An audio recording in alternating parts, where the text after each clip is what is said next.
Hello everyone, and welcome back to another episode on the history of the Monster Hunter Frontier series. Well, we're finally here. Monster Hunter Frontier only has two more major updates to discuss, those being Z and Zenith. But don't think that just because there's only two that we'll be lacking on content to go over. On the contrary, these final updates added an egregious amount of new monsters and features for us to explore. Frontier Z functioned a bit differently from your typical updates. Instead of Z1 to 10, we have multiple interim updates throughout its lifespan before Zenith, and that's where a lot of the content is unlocked and introduced. So the structure of this video will be slightly different to make sure we cover everything important. If you haven't watched my previous videos on the history of the series, I suggest you do so now. Additionally, if you enjoy these videos and want to help support the channel, please consider liking the video and subscribing. It just takes a couple of seconds and really helps boost the reach of the video to Monster Hunter fans everywhere. I'm Super Rad, and today I'm here to bring you a brief history of Monster Hunter Frontier Z.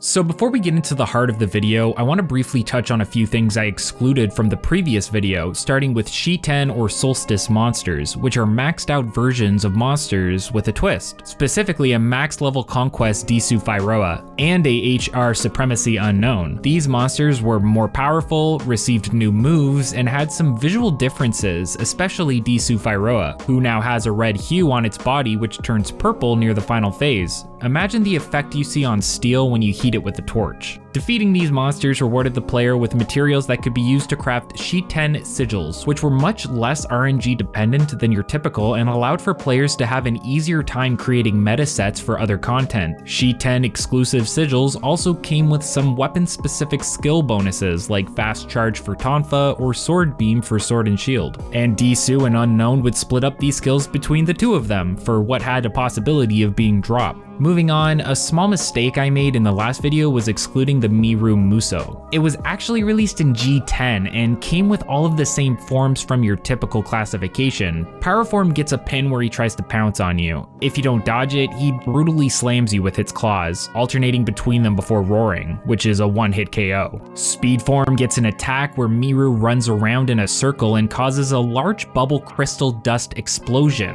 which surprisingly doesn't give you crystallization, but does inflict a large amount of damage. Crystal Form gets an attack where it summons some crystal-like structures that it can jump around on before slamming on a targeted player. Ranged Form gets an attack where it jumps in the air twice and breathes two big lines of fire in a cross formation, pauses for a bit, then breathes two more big lines again. Finally, we have Hybrid Mode, where Miru performs a huge attack, summoning tornadoes and launching them forward, followed by an explosion. Okay, so if you didn't watch the last video, I mentioned that I didn't have a lot of info on Thirsty Paria Puria. Thanks to Eric, who helps me get a lot of my footage, I now have further details to go over about this specific Muso monster. I believe I mentioned it before, but Thirsty was basically a visual recreation of Bloodbath Paria Puria, the supremacy classification of the monster. The main difference came from the extra power the monster brought forth as well as an updated moveset. Its main new attack was a charge where Thirsty P propelled itself with a large fart. I'm not joking, unfortunately. It follows this up with a 180-degree sweeping laser attack that will kill you regardless of defense. It also has the ability to inflict an upgraded version of the Soiled Status ailment that would not only prevent the use of items, but also prevent sprinting and rolling. Generally, you want to not get hit at all, but if planning ahead for the chance this happens, you'd want to be sure to take deodorants along with you. When near death, Thirsty gets two new attacks which are both one-hit KOs. It has the Supremacy variant's near-death attack where it flies into the air and flaps for a bit before homing in and slamming down on a hunter. For the second move, it jumps into the air backwards, slams the ground, and then vomits an absolutely massive cone of rocks at a targeted hunter. This can be really difficult to avoid, even with extreme style. Now, with all the missed content out of the way, let's move on to the brand new features and monsters introduced in Z.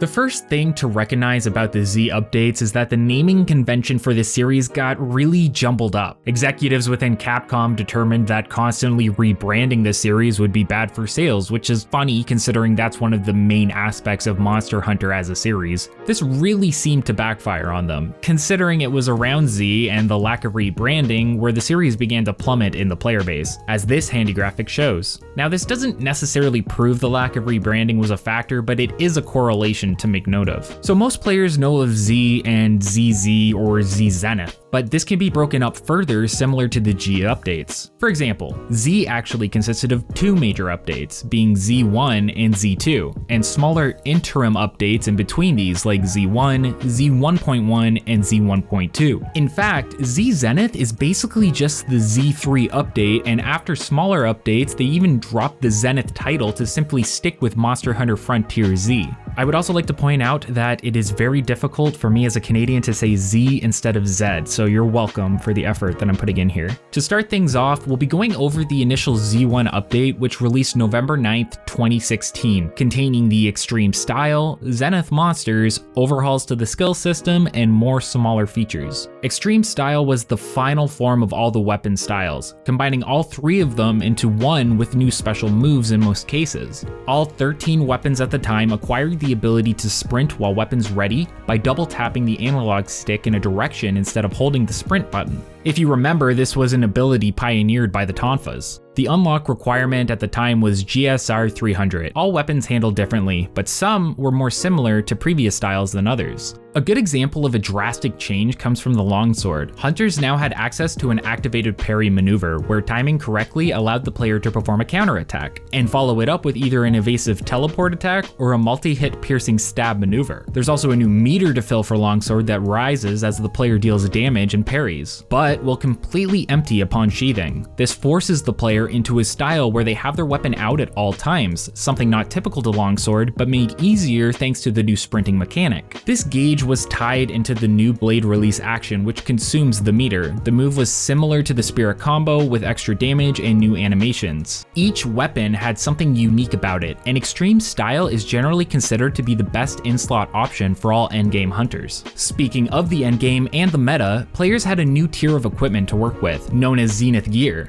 Zenith Gear was another way for players to bypass the skill cap limit, with many pieces offering the skill cap +1 effect, allowing for extra skills to be activated past the cap of 12. If the player equipped enough pieces of gear with these effects, they could have up to 19 different skills active at one time. Z weapons were some of the best in terms of attack and elemental damage, only ever really being eclipsed by Raviente gear. They included hybrid sigil slots and a part breaker effect that helps in breaking Zenith monster limbs. Hybrid sigil slots allowed the user to slot in either a sigil or decoration based on their choice and customization, meaning that the player had more options when it came to expanding their skills. Unfortunately, Tonfa was nerfed around the inclusion of Z, effectively making the short mode useless and rebalancing the weapon to fit in alongside the other extreme style options. Aerial attacks were also fairly ineffective. The charm and originality of the Tonfa was heavily lost, and an attempt to remedy this would happen in a later update through the Tonfa rework, but we'll get to that further into the video. Something finally remedied in Z was the issue with the dose engine and hit lag. There was a horrific amount of hit lag within the series, which was more noticeable when using skills like fencing +2 or mind's eye +2. Weapons like sword and shield and longsword were unbearable to play, but with the drop of the Z update, hit lag was updated, making sword and shield and longsword much more viable as damage dealers, rather than the sword and shield's original design as a support weapon. The PS4 edition of Frontier was also released around this point as well and caused huge server issues for the game at the time. A technical test caused major issues like players losing items and required the development team to roll back the servers. Following this was the actual release, which put players into a 3 to 4 day queue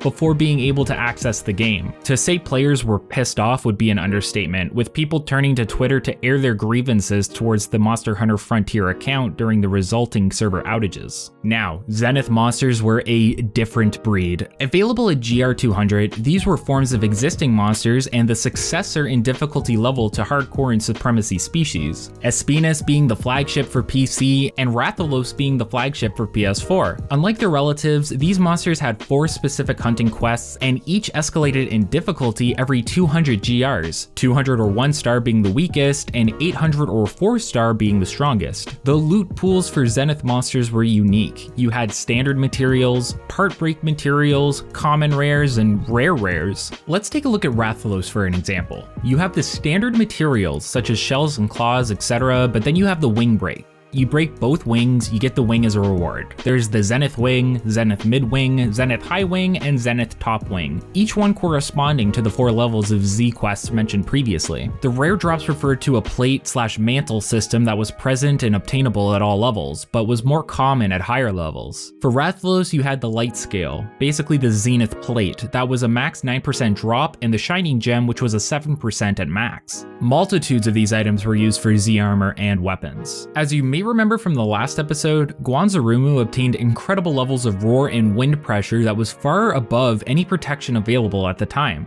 These came to be almost mandatory for Zenith monsters, with increased roars, quakes, and wind pressure present in one form or another on most monsters introduced at this time going forwards. And it is the aforementioned Zenith skills that were now able to counter these ancillary effects. Now, the first new monsters to be introduced came in week 1 of Z's release. First we have Zenith Espinas, who acted as a flagship for Z on PC. Zenith Espinas presented the awful status of Zenith Poison, an effect that would deal fixed damage depending on the tier of fight that you undertook. To put it into perspective, it was often that 4-star poison would kill you before you could sheathe your weapon, even with maxed health. The only way to cure this was to pick up purple shiny drops that said monster would drop during flinches or when flashed. Zenith Espinas was notable for being able to dispense clouds of poison smoke to trick unaware hunters into walking into it. It would combine fire, paralysis, and this new poison with deadly efficiency, and was fought in the Great Forest and the Flower Fields area. Next is Zenith Daimyo Hermitar. The iconic Hermitar and the first Zenith Carapacian was fought exclusively within White Lake and had massive silver claws. The usual tricks one would expect were present, such as huge water beams, scattering balls of water throughout the area,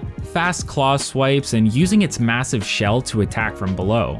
But what made Zenith Hermitar unique is the new phase bestowed upon it. After a fast digging attack, the crab would emerge coated in an explosive green substance and would abandon the water element entirely in favor of a more explosive option. Using the massive claws as striking flints, it could burst the ground with fire whilst chasing an individual hunter down. It also gained a beam of dirt that would hit multiple times in a single second, all but guaranteeing stun and a high amount of damage. Another issue with the fight was the sheer amount of effort that was needed to break the shell, meaning that you would have to be very precise with your hits to get both the claw and the shell to drop. Zenith Kezu, fought in the swamp and Arctic Ridge, had incredible range on its thunder bursts and could scream with ear-shattering volume. Interestingly, it had 2 one-shot attacks that completely ignored defense and resistances, one where it would grab you from the ceiling and one where it would pin you. In both instances, it swallowed you whole, really pandering to the nightmare design of this original leech. The difficult thing about this monster was the chest and wing breaks, which were incredibly tough if you didn't focus on them religiously throughout the fight, and would lead to missing out on rare part break materials. Zenith Hypnocatrice came crashing in with an absurdly enlarged beak, serving as its beefed up body part for the hunt. It was fought in mainly the Great and Bamboo Forest areas. This variant was much more physically inclined in its fighting style, attacking with ballerina spins, body slams, and earth-shattering kicks. Additionally, it came armed with the new Zenith status, known as Sound Asleep. If players were inflicted by this, the only possible way for them to survive was to be flinched by their comrades. Zenith Hypnocatrice would begin to sing a nightmare song that would rapidly drain all afflicted players' health, resulting in an almost instantaneous one-shot. Once the beak was broken, Hypnoc would use sleep attacks less often and its roar would be weakened. This, coupled with decent impact zones, meant that KO and focusing on the head was basically a requirement for parties wanting to take this beast down. A unique version of the 2-star quest is another noteworthy feature, and was colloquially known as Moneybird. This event quest was your standard Zenith Hypnocatrice that rewarded a massive amount of tickets, which would be sold for an even more obscene amount of as any. It wasn't uncommon for players to take 2 or 3 runs to replenish their wallets during a hefty spending spree. Moving on, the third week brought with it Z's first original monster. Introduced in the new Painted Waterfalls area, Zenithsarisu was a water element flying wyvern that resembled Dora and Beirut in its design. It used the wing whips or tendrils more liberally, even being able to incorporate these into attacks whilst turning to face its enemy. It would scatter water bombs around the area and could turn a deep blood red upon enraging, gaining the ability to send waves of water out with backflips. This beast meant business, but you were able to sever the whips on its arms in addition to its tail, massively nerfing its arsenal and range. Zenithsarisu came with a hardcore variant and would be one of the last monsters to do so. Week 7 brought with it a new exotic, this time from Monster Hunter 4. The first 4th gen monster to be exported to Mezeporta was none other than the local edgelord Gormagala. As with all exotics introduced from this point on, it gained the new expanded Zenith Roar, as well as bringing with it the Frenzy Virus. Throughout the fight, you would see expansions on this ailment, with wider reaching explosions, as well as, much like Zinogre, the ability to scatter orbs of frenzy and detonate them all with a single roar. Upon taking enough damage, however, the Spirit of Frontier possesses Magala and bestows upon it the new True Frenzy state, littering it with crystallized spikes and 2 purple feelers. All bets were off at this point, massive frenzy explosions flew around the field, meteors of the purple would rain from the sky, and Gore obtained an astounding range on a massive AoE attack. Gore's weapons were notable for including the darkness element previously used by Mariganasu. However, this came at the cost of a massive defense reduction. Week 10 introduced Zenith Blanganga, the apex of the notorious Ice Monkey. The Zenith part was the arms, and it now gained the ability to cause massive explosions of ice just by punching the ground. It was fast, comboed frantically, and even possessed the ability to bowl a snowball for hunters to be caught in. At later levels, this was an incredibly fast health drain that pretty much guaranteed a cart unless you were stopped by a nearby wall very quickly. The week following Blanganga introduced Zenith Rathalos, who I mentioned functioned as the flagship for the PS4 Frontier release. Zenith Rathalos was able to cloak itself in fire to produce a health drain proximity mechanic. He borrowed a lot of moves from Zeru and Unknown. Upon enraging, it would take to the skies and slam down with Zenith Wind, before causing massive fire bursts to erupt around it. As mentioned in the previous example, the Zenith part were the wings, and players would fight this beast in the Interceptor's base and volcano areas.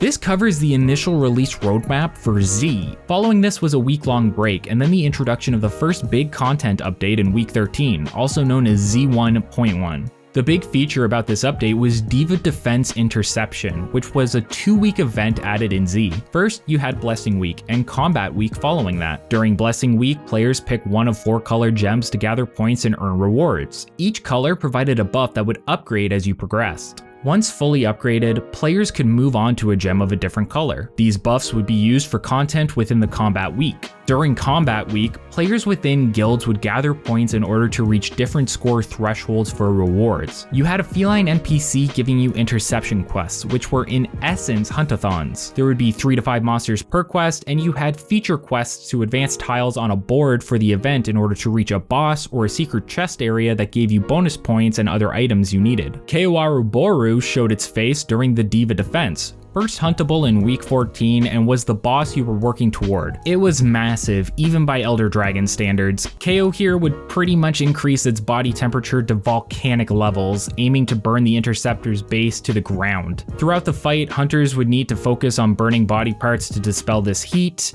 all whilst avoiding the burning ground, huge stomps, and the ability of Kyo to leap high in the air despite its massive frame. Upon entering phase 2, Kyo would tunnel away from its assailants before exploding with fire from the ground. A well-coordinated team could very easily make mincemeat out of the enemy, so it was more of a formality than anything, but as a spectacle, it was unrivaled. The final reward for each guild who met the point threshold was a fresh-looking guild house with infinite diva blessings, without using the special items to bribe her to sing for you. Many of these new monster editions introduce new skills in order to allow the player to keep up with the difficult content. For example, KO introduced the Rush skill, which is similar to Challenger in small ways. It would cause the player to glow and buff them, and the glow would be brightened and more excessive depending on the tier of the ability. How did you get the glow in the first place? Well, attacking and blocking. Remember the renewed focus for the guard enthusiasts on G10? The skill was another amazing way to enjoy their playstyle. Level 1 grants plus 50 attack, level 2 grants an additional plus 80 attack for a total of 130, and cancels stamina usage while running with the weapon unsheathed. This skill will only reset once the player sheathes their weapon. Rush is a master class on how to incentivize your players to be more aggressive in combat. Week 16 introduced Zenith Akura Fishimu, who presented an odd dilemma.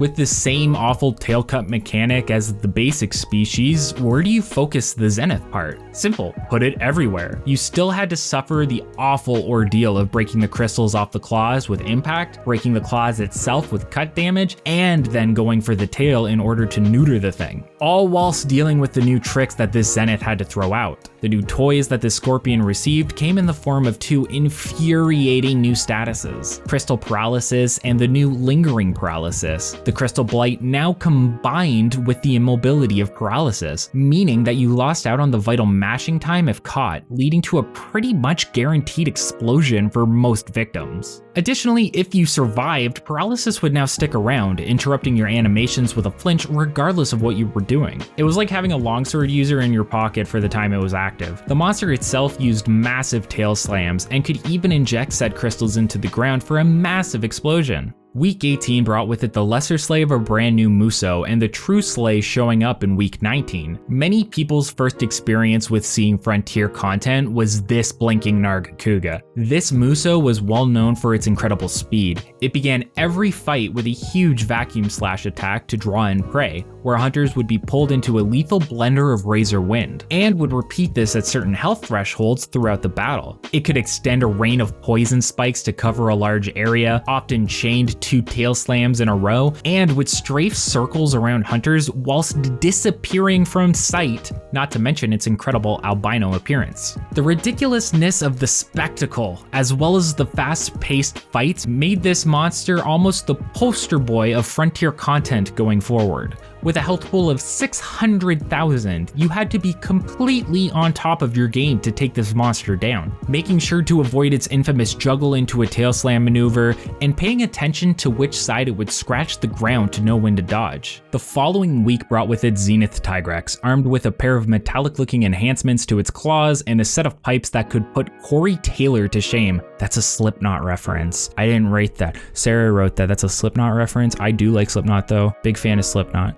Boasting huge concussive blasts during roars, as well as a new 360-degree roar tunnel. Much like 5th gen Brute Tigrex, it could also pin hunters down to rapidly gore them. The main addition to its arsenal was the inclusion of Frontier's take on the bleeding status. In comparison, mainline bleeding coddled hunters, stroking their hair and telling them it'll all be fine if they just lie down for a bit. Frontier's bleeding took the more realistic approach of stabbing you in an alley and spitting on you until you bled out. The only ways to survive were to use an anti-bleed ball or to beg that you out-healed it, as your health would rapidly drain regardless of your actions. Tigrex was one of the more tame Zeniths, but could still demolish you if you disrespected it. Now, Tigrex was released on the 20th week of Z's lifespan. There wouldn't be many more features released until week 24, which marked the major Z 1.2 update, and brought with it a brand new exotic, Shagaru Magala. Following its juvenile form, Shagaru Magala was then introduced, with much of the same general improvements as well as more physical attacks presented from Gore. Upon hitting the true frenzy state, it gained a new appearance reminiscent of a butterfly, with new lavender highlights and a single twisted horn. In this form, it could now trap hunters with a zenith level roar and spawn a frenzy blast beneath its feet for an instant and deadly combo. The weapons in particular used the light element found previously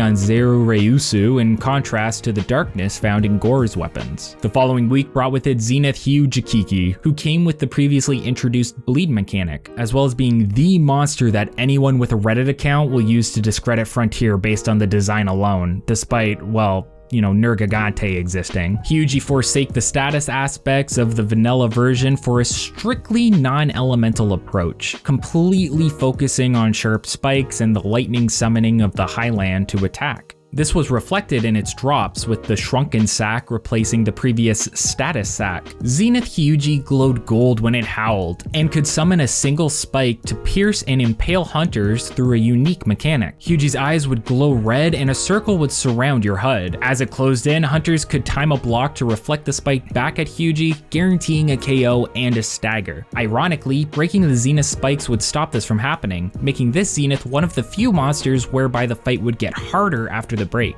Zenith Gyarugu arrived 5 weeks later with an anchor for a tail and a slew of offensive options. The usual tricks for this one: charged ice shots, rolling like an Uragan, throwing out spikes. However, the ice that encased its tail could be broken to trigger a stagger. Zenith Gao gained some new charged tail spins to stun hunters, as well as a fancy new AoE where it would freeze a cylinder around it. Hunters would have their stamina drained until empty, at which point they were frozen in place whilst their health drained at a massive rate. Your options were to distance and wait it out, or attack the tail and hope for a lucky trip. And that's all for Z1 and its interim updates. Following this was about a 5-week break of content before moving on to the next major update, Z2.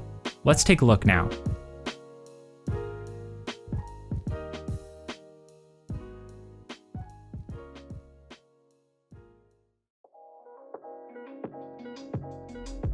So we're on to Z2, which is actually still Z and not ZZ or Z Zenith or Z Zenith or Triple Z or Zeta Gundam or Double Zeta or whatever. It's not surprising at all why people began to find this extremely confusing. This update released July 5th, 2017 and marked the 10th anniversary of Monster Hunter Frontier. One of the biggest inclusions in this update was a new feature called Hunter's Road, an inclusion that completely replaced Sky Corridor and involved fighting through endless floors of monsters while excluding puzzles and the Durei Mudira final boss. You started on floor 1 and were randomly given 2 monsters to pick from. You could spend points on various items from the shop, such as potions, antidotes, etc., and started with a set amount of points to spend. Each monster had a point value associated with it, based roughly on difficulty. Elders like Haruto would give you more than Rathalos, for example. You also got road points equivalent to half of the monster's value, which you keep outside of road and could spend in the road store. Each floor you would pick one of the 2 monsters, fight it, prepare for, and pick the next one, fight it, and so on. Each player got 3 carts. You could use them all or abandon the quest at any time and keep all of your road points. There was no definitive end. Exotics started appearing at either floor 7 or 8, and at floor 10, you'd fight Frontier's version of White Fatalis. In its second phase, it does a specific move that's more or less free damage if you know what to expect. In groups, it was possible to lock White Fatalis into this one move by dealing enough damage, making the fight pretty easy. After White Fatalis, Zeniths of increasing rank started appearing. Generally, people did road with the intention to at least get past floor 10. You needed to beat White Fatalis 3 times to be able to buy all of its maps on the road store, and you could only buy a limited amount of them every week. White Fatalis decorations were some of the best in the game all the way up until shutdown, so regular players often did road at least 3 times a week to farm Fatalis mats. In the road store, you could buy pretty much anything, including exclusive decos and mats for exclusive road armor, which was extremely effective. Unfortunately, this resulted in there being no point to hunting a lot of monsters, since you could get almost anything you needed through road. As the updates went on, they added more monsters to road, with Z Zenith adding a sizable amount. Moving on to new monster inclusions, we have the new unique monster known as Eruzerion. Imagine if Zenogre changed teams and decided to be an Elder Dragon for a day. A monster that had many attacks, including ones that would turn its entire body into a hurt box, combo moves, and the ability to freeze you into place with chip damage due to the fiery floors. All things considered, it was brutal, with a second phase that had AoEs to rival the best of them. Lupin in appearance with some brilliant legato strings as the backtrack in the second phase, plus the absurd Jekyll and Hyde fight fighting style of using each side of its body for a certain element. Upon dispelling each element, you would be rewarded with a stagger. However, the legend of this monster would reach new levels a few weeks later.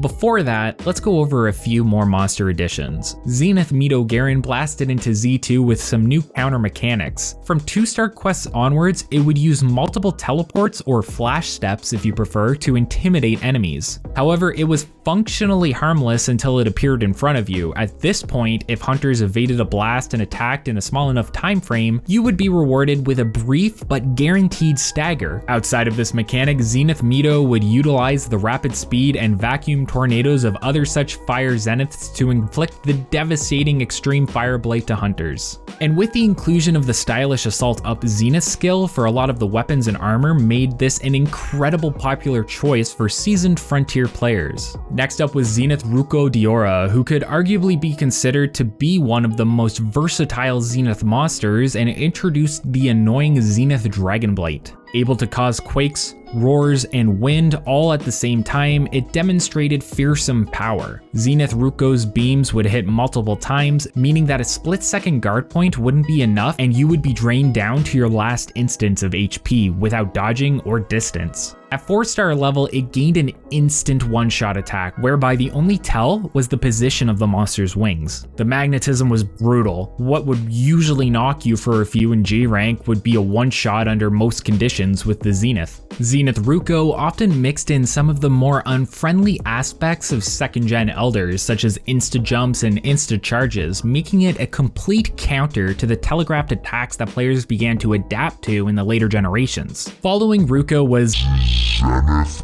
Plesioth, a name synonymous with bad hit zones, pain, and suffering. This Plesioth could juggle hunters with double hip checks, gained the ability to roar, and used an interesting green gel-like substance. This gel would be scattered around the battlefield, and if hunters were caught in it, it would deal fixed damage at an alarming rate whilst trapping them. Plesioth would always begin its fight by coating itself in this gel before screaming. Do enough damage, however, and you could trigger a massive stagger where the fish would remain motionless for over 20 seconds, after which its moveset was incredibly nerfed. It was fast, clean, and above all, actually pretty fun, despite the nightmarish appearance, of course. The next release of content brought with it Z2.1, and the first monster to be introduced was Amatsu, another exotic from 3rd gen, boasting Zenith Roar and Quake. The main significant change with the Storm Dragon was the usage of Dragon Element in its G rank second phase. Much like previous exotics, it would drop Dragon and Water Meteors in combination with tornadoes of much of the same element. Nothing much else existed above and beyond this exotic aside from these elements and charged AoEs in terms of mechanics, but you'll see that later, I'm sure. Now, Zenith Inagami.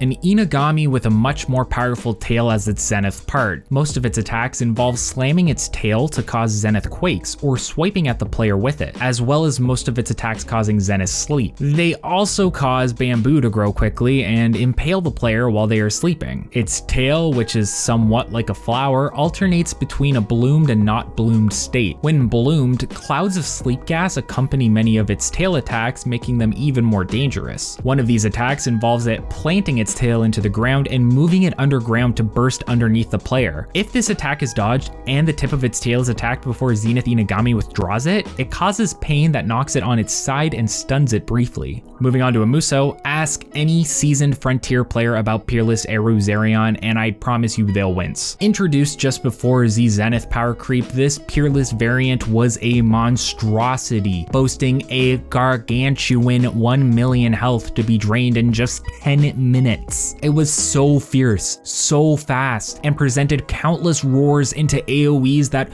one single slip up would spell immediate death. Whilst the same could be said for any Peerless, it was the addition of the ridiculous Zenith Fire and Ice simultaneously that presented even further danger out in the arena. It took 9 months from release for this beast to be soloed. The decorations, known as fonts, were invaluable, boasting decent points and offensive skills such as strong attack and point breakthrough, and a decent reward for such a grueling fight. It's no exaggeration to say that this was one of the hardest fights in the entirety of Frontier. Moving on to the Z 2.2 updates, we have Zenith Torrid Class. Its zenith part is its wings, and it flaps them to cause zenith wind as well as huge bursts of electricity. Most of its attacks cause zenith thunderblight as well. Some of its attacks involve it stomping on the ground and causing a burst of lightning around it, throwing its lightning-infused quills and flash bombing the hunter before trying to hit them with a huge laser. While they're stunned, that does extremely fast damage over time, which can kill the hunter almost instantly. Zenith Dora Gyorosu represented another entry in the Zenith Dragon roster, and a relentless one at that. Zenith Dora included a massive scripted sequence that ended up being typical for a lot of later monsters in Frontier. In Dora's case, it was a hover, a slam, and a roar,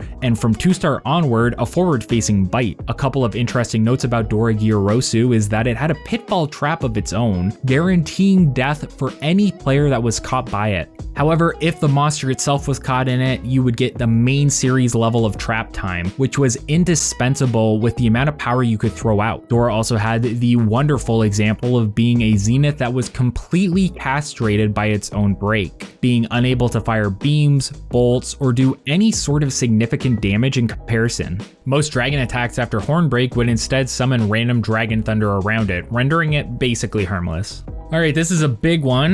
Muso Dure Mudira, or otherwise known as Arrogant Dure Mudira, is one of the many Muso monsters introduced in Frontier. Just like his first and second district forms, he's fought within the Sky Corridor locale, and you'll already be familiar with it. However, the first major difference you'll see is his appearance, as well as his element he attacks with. Now bleached and purple, unlike his normal navy blue coloration, as well as rocking darker to lighter blue crystals around its head, tail, and wings. His Muso form now deals thunder element damage, unlike his previous form that deals ice damage to hunters. This can be seen by his various attacks that would normally be ice particles, but now appear to be purple lightning bolts and AoEs. Muso Dure Mudira can still inflict its infamous corrupted poison on hunters on many of its attacks. Even guarding some of these will still inflict you with deadly poison, lowering defense and depleting your health at a rapid rate. This Muso does come with a few new moves, as well as having its original moveset from the first and second district forms. First is its introductory roar into a large lightning vortex. Second is its multiple beam move. Muso Dure Mudira will perform a jump attack to gain distance away from the hunter and fire a purple beam in front of it, then a second beam to the right, a third beam to the left, and then finally it does a final beam that sweeps from right to left. Its last new move will have it perform a quick slide towards the hunter. If this isn't evaded or blocked, it will send the hunter flying across the room for massive damage. Straight after that, it will then proceed into a Zenith tier roar. The infamous part about this Muso was the fact that it had sped up animations compared to its first and second district forms. These animations are extremely fast, and hunters familiar with the normal Dure Mudira fight will see this straight away. One of his hated moves among many hunters is his infamous stomp/spin combination move. It's sped up so much that the hitbox on the move is highly janky and inconsistent, which leads to easy carts and feints. It's also one of the many reasons why people generally don't want to fight this particular Muso. In fact, many don't want to fight this fella due to how much of a downgrade it is perceived to be in comparison to its regular fight. After beating it via Repel or True Slay, you'll be rewarded with incredibly strong decoration mats to craft decorations at the smithy, as well as materials to craft its transmog. Now another 4th gen edition, Serregio swooped in with the debilitating new Frontier Bleed ailment, as well as an upgraded roar. Throwing out blade scales that dwarfed its main series cousin, it could scatter them in pools around it to explode with golden light, as well as surprising bursts of speed. It was during these dive bombs that this freaky pinecone's wings would glow red, and it was during these small windows that a hidden opportunity resided. Much like Gogamoa or Zenith Hyuji, damaging this monster during this time would set off a unique stagger, causing high damage and allowing hunters to create their own opportunity through aggression. It was an impressive sight, reds and golds barreling its way towards you at Mach 7. Zenith Gazura Bizura, a very popular Zenith that several people in the English community would probably call the best. I'm sure you've seen the bongo memes. It has a poison form where it can inflict Zenith poison and strength form just like regular Gazura. Its Zenith part is its claws, and it uses them to cause huge Zenith quakes in its strength form. One of its most interesting attacks include one where it digs underground and resurfaces from one of several poison quicksand traps. If you hit it when it peeks out, it gets stunned and vulnerable for a short while. There's also the infamous bongos where it slams the ground with its claws, alternating between them, and the bulldozer where it pushes a large volume of sand to trap the hunter in before forming it into a ball and throwing it behind it like a boulder. The final monster of Z2 is Zenith Anoropatisu. Its zenith part is its horn, and it uses it to slam the ground, causing zenith quakes in conjunction with dragon attacks such as a laser sweep similar to Ruko's. One of its attacks involves jumping into the air and attempting to impale the hunter with its horn when landing, which is obviously a one-hit KO if it lands. The last big update had the Tonfa receive a new rework, now gaining the ability to EX evade in the air and having its motion values updated to be more effective in both short and long form. EX evasion, for those unaware, is the special form of evade exclusive to Tonfa and would consume the energy gauge for the weapon when used. This was the resurgence of Tonfa after the unfortunate nerf near the start of the Z updates. It was finally back as a viable option for weapons. Not exactly the king of weaponry, but a strong contender for being one of the best. With all of Z2 out of the way and the end of the Taiwanese servers run on Monster Hunter Frontier, we're on the verge of the end. It's time to take a look at the final updates of the series.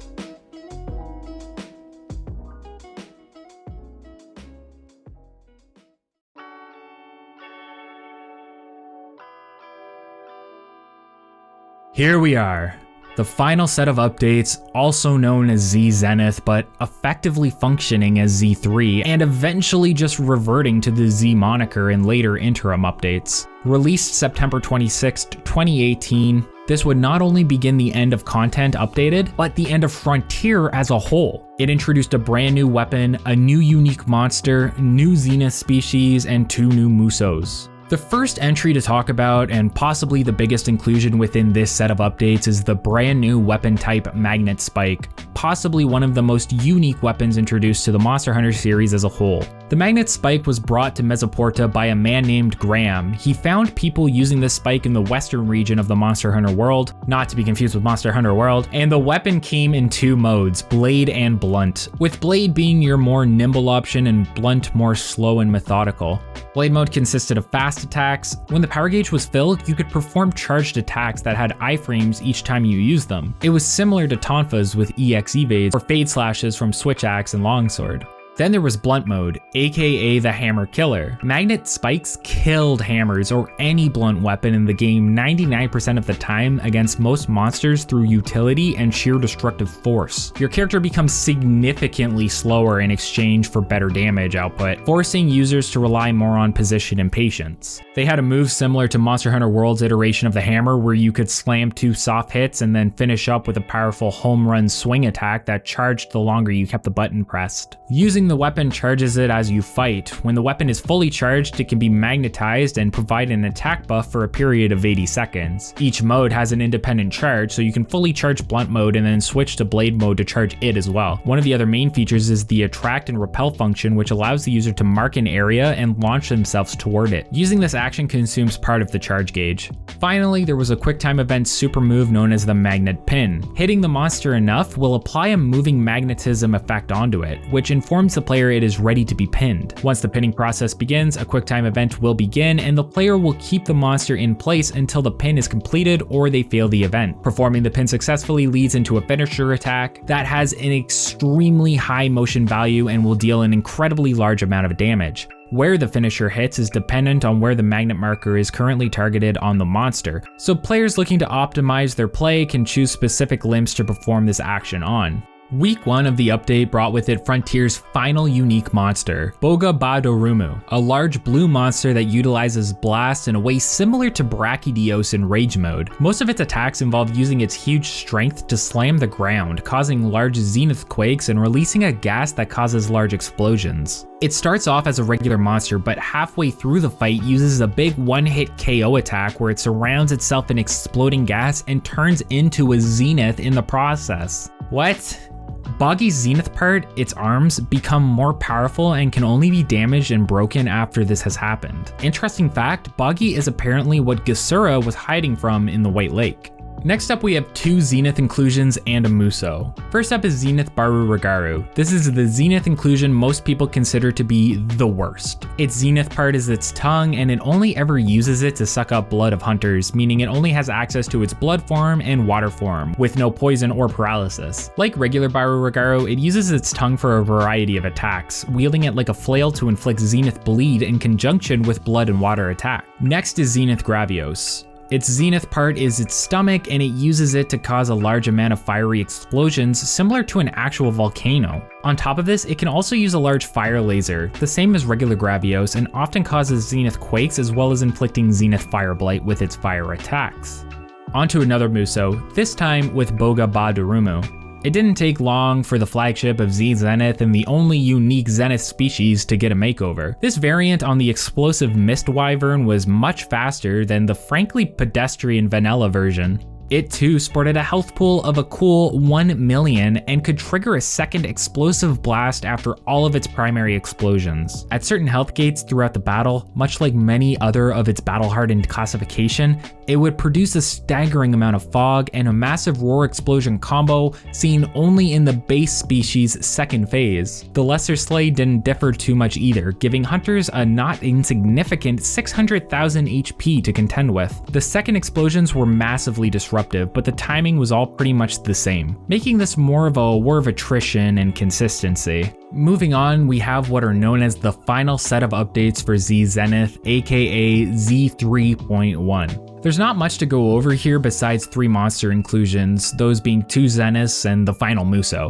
Zenith Tycoon Zamaza, the tankiest Zenith with 125,000 more HP than Ruko at 4-star. It is generally agreed to be the best Zenith in Z3. Its Zenith parts are its claws, and it only has 2 phases, skipping regular Tycoon's rock/mud phase, and has a number of interesting attacks, including hitting hunters out of its cave by uppercutting them with its hammer claw and spinning around like a Beyblade and spinning towards the hunter in its second phase. What? It can cause Zenith Quakes with its hammer arm and Zenith Thunderblight in its second phase with most attacks. Zenith Haruto Marugu. For some reason, this Zenith is pretty squishy, having less health at Z4 than many other monsters of similar classification that aren't even elders, and almost half as much as Z4 Tycoon.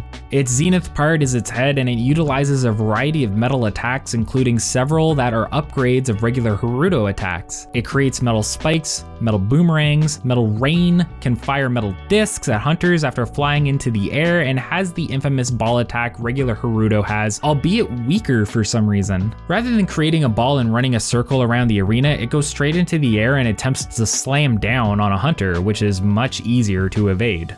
As Monster Hunter started with Rathalos, Frontier came to the end with another. The peerless version of Zero Ryuzu was a brilliant ruby and white. Focusing on heavy amounts of one-shot attacks, it could surround itself with a shield and target hunters with pinpoint accurate light beams, cause massive pillars of light to burst in a cylinder around it, and even borrowed a few tricks from Valstrax. Upon entering the historical site, Frontier players would be greeted with a distant red comet in the sky before a flash, and the Muso would come screaming down to Earth. Breaking the head proved invaluable in reducing the roar to acceptable decibels, and you would have to be at the top of your game to survive its onslaught. This was an incredibly combo-happy fight, and whilst it sported less health than some of the other Musos, it was no slouch. An appropriate end to the craziness that was Frontier.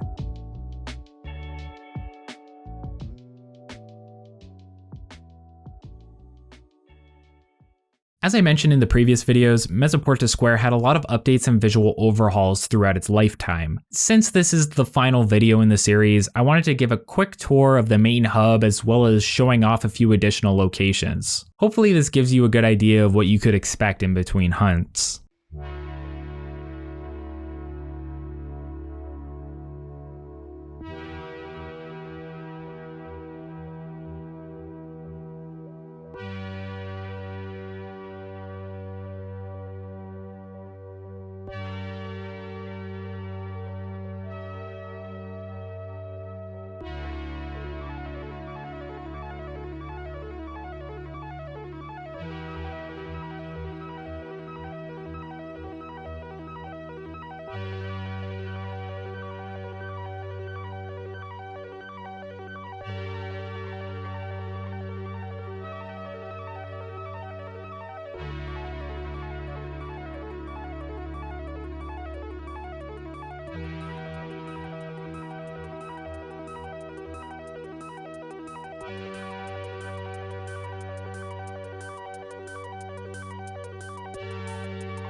Unfortunately, there aren't a lot of details on the end of Monster Hunter Frontier, which shut down December 18th, 2019. Capcom didn't even confirm its end until over a year of them knowing they were going to shut it down. It was an abrupt announcement, only 6 months before they planned on ending things, and Capcom didn't talk about it at all after that. There was no reasoning or explanations for the sudden end, leaving players to simply speculate that it had to do with the release and popularity of Monster Hunter World, or perhaps they wanted to update their online development with the release of Monster Hunter Online. Regardless of their reasoning, a lot of players were left out in the rain and had to scramble to finish whatever their goals were within the series, as well as a few dedicated players working to preserve the data of the series before it was wiped from existence.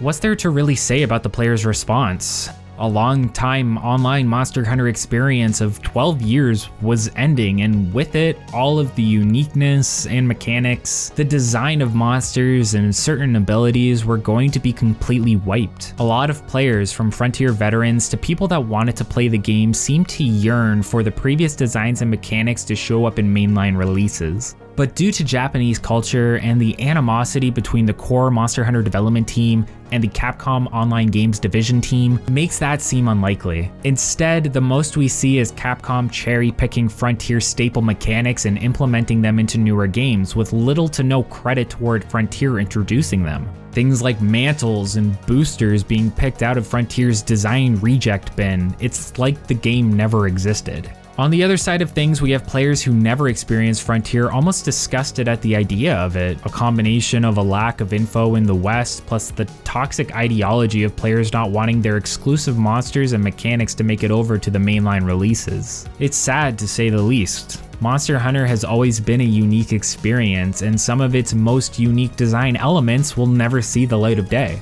Who knows what the future holds? Maybe one day we will see Frontier inclusions within mainline releases. Maybe we will see the revival of Frontier in one way or another. But for today, and as the final point in this video, I will say that everything I learned in this series about Frontier completely opened my eyes about how deep this series went and how influential it was to mainline Monster Hunter games. I wish I could have had the opportunity to play it when it was alive, and as a Monster Hunter content creator, veteran, and longtime fan, all I can say is that I'm disappointed to see a piece of Monster Hunter history gone. I'd like to give a huge shout out and thanks to Sarah Symmetry and Ascalon for helping out with the script and research. I say that in every video within the series, but seriously, these guys poured their knowledge into my script, and I wouldn't have been able to write something like this with the amount of time I currently have if it wasn't for these two.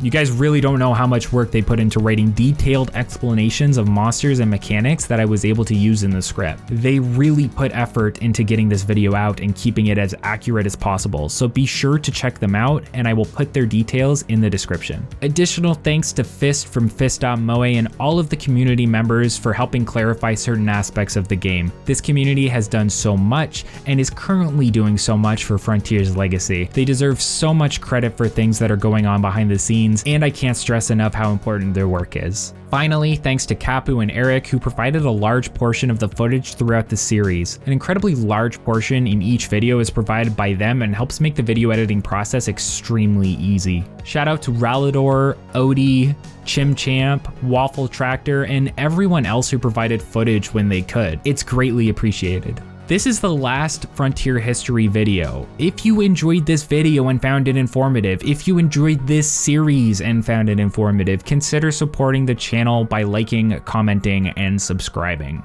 Again, it only takes a couple of seconds and helps support me in my goal of creating this content for you all. If you didn't like the video, damn, let me know anyway, and I'll see what I can improve. Thanks so much for watching, everyone. Thanks so much for taking part in this series, and I will see you in the next video.